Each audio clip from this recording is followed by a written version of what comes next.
Hey, well, Phoneybeetlemaniacxs here, and once again, this is going to be a video to Rictusgate. So, um, firstly, I'll address your question, Rictus. What would I do if I harm somebody? And the answer to that is seek grace. Now, for those who don't know what grace is, it's basically asking God to help you seek forgiveness, and to give that person the strength in their heart to forgive you. That's basically what grace is. Now, sometimes they'll say no, and if they say no, that's fine. You can ask them, would a work of prudence do it? Now, if they belong to the church, they'll know what a work of prudence is, which is basically doing a charitable act or something. So let's say, for example, you say, can I do a work of prudence to gain your forgiveness? And they'll say, yeah. So let's say you work in a crisis centre, or you work in a hungry centre, or you do something that is helping the community. That can help you take rights. Now, the reason I asked you that, Richard, is I wanted to see what your response is, because not necessarily people in the quote-unquote secular worldview don't necessarily have to seek recompense from the person they've wronged. There is nothing in their teachings that say they have to, where in Christianity there is. I know people say there isn't.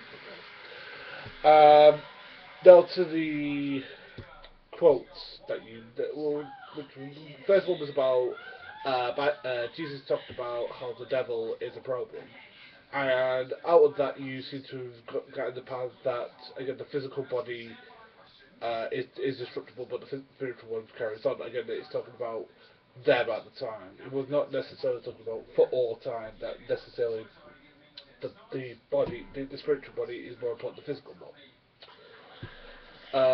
But again, they were under threat of being killed, and that's it. That again is basically telling Christians for all time basically that death is something that they did not fear, and that is something that I've no, I don't necessarily fear death. Again, it's just something that will happen to me, and then there will be eternal life after that. Okay, I don't see how that's moral, but hey, that's just me.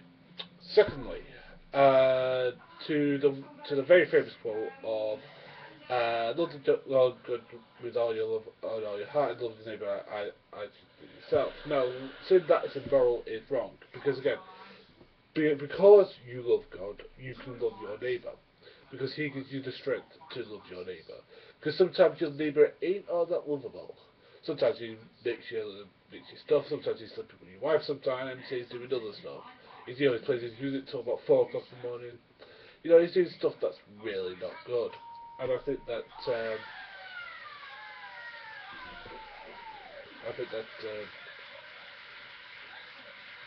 that that's something that we really need to put down. And I think that you can't really say that's immoral because again, it's basically saying that you have to love our neighbour, and surely you would agree with that. But anyway, that's just nice.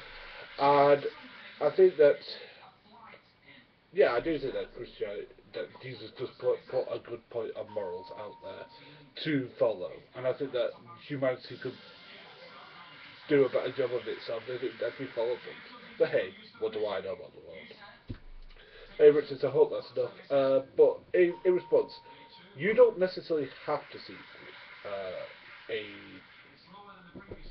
a forgiveness from the person you wrong. You can just go about your day. Again, the thing is that to me that is immoral. If you could do something you don't because you're selfish, then I think that's bad. I think that makes that person look bad. I'm not saying you personally. I'm saying you as in the general people yin, um, the royal yin. Um, I think that most people would agree with that. I think that. I think morals come from basically us trying to understand them. But okay, this is just me. Anyway, I hope that's answered your question. Anyway, I'm going to hope maybe do a video about child abuse, but about religion, adult relation being child abuse, because frankly, that has come up again, and I have very strong opinions about that. Anyway, this is Phoneybeetlemaniacxs. Phoneybeetlemaniacxs, out.